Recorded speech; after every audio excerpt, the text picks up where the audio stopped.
Erratic स्कैंटिक rainfalls हो रहे हैं, हमारे ग्लेशियर सिमट रहे हैं, ग्लेशियर लेक्स बढ़ रही हैं, गल्फ लॉफ का चुनौती एक दुनिया के सामने खड़ी हुई है। समय रहते उनका प्रबंधन अगर किया जाता तो शायद हम इसको कुछ डिले कर सकते थे। ठीक उसी तरह की परिस्थिति आज हमारे टूरिज्म सेक्टर के सामने है।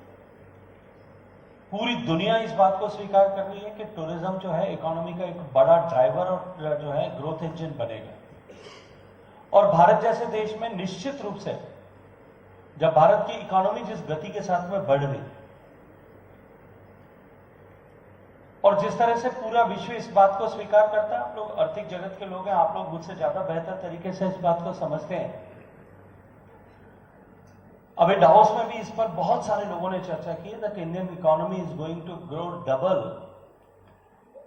इन एवरी 7 years और 8 years टाइम पीरियड। हर 7-8 साल में दुगना हो जाएगा। अगर उस दृष्टिकोण से भी देखें तो आने वाले 20-25 साल के कालखंड में जब भारत विकसित होगा, इसकी कल्पना जो माननीय प्रधानमंत्री जी ने की, हम 4 ट्रिलियन से 8 से 16 और 32 ट्रिलियन तक की इकोनॉमी बन जाएगी। और जिस तरह से आज के एस्टिमेट्स हैं, जिस तरह से भारत की इकोनॉमी बढ़ रही है और इकोनॉमी की ग्रोथ और टूरिज्म की ग्रोथ दोनों एकदम जो है एक दूसरे के साथ में जुड़ी भी होती है, आइडेंटिकल होती है। और जिस तरह से भारत को देखने की दृष्टि पूरे विश्व भर की नए सिरे से बदल रही, भारत की स्पीड स्केल इन दोनों के डेवलपमेंट को देख करके जब विश्व पूरा विस्मृत है, ऐसी परिस्थिति में भारत में टूरिज्म इकोनॉमी की ग्रोथ से भी कहीं ज्यादा ग्रोथ गति से बढ़ने वाला है। ऐसे में पूरे विश्व के सामने निश्चित रूप से सस्टेनेबिलिटी इन टूरिज्म चैलेंज है, लेकिन भारत के सामने और भी बड़ी चुनौती है। सरकार अपने स्तर पर उस पर प्रयास करती है। सुमन बिरला जी इसके बारे में आपके सामने चर्चा करेंगे कि किस तरह से हमने ग्रीन लीफ रेटिंग्स पर काम करना शुरू किया है, सस्टेनेबिलिटी को एक parameter of before allocation of funds और considering the project proposals which come from the state, उसको लिए एक पैरामीटर के रूप में हमने लिया है। लेकिन उसके बाद में भी इंडस्ट्री को भी साथ में जुड़ करके इस पर काम करना पड़ेगा।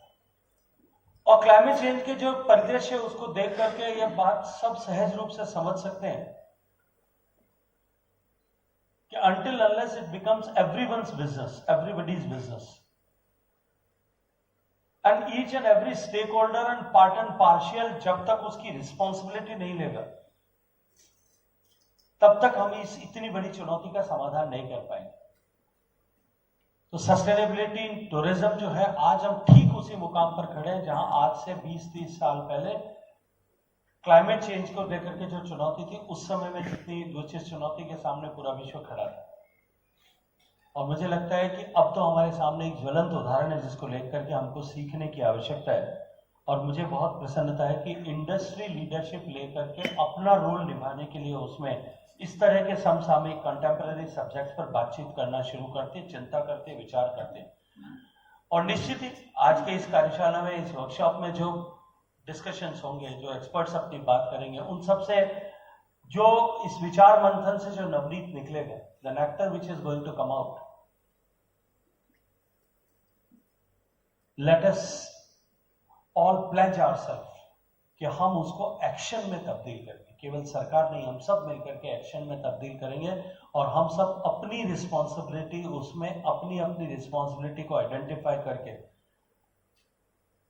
और हम उसको पूरा करने के लिए काम करेंगे, तो निश्चित रूप से सस्टेनेबिलिटी का जो क्वेश्चन आज हम सबके जहन में आना शुरू हुआ है, वो हमारे काम को इम्पैक्ट करे, हमारे सेक्टर को इम्पैक्ट करे, उससे पहले हम इसको एड्रेस कर पाएंगे। आप सबको बहुत सारी शुभकामनाएं देते हुए आप सबका हृदयपूर्वक धन्यवाद करता हूं।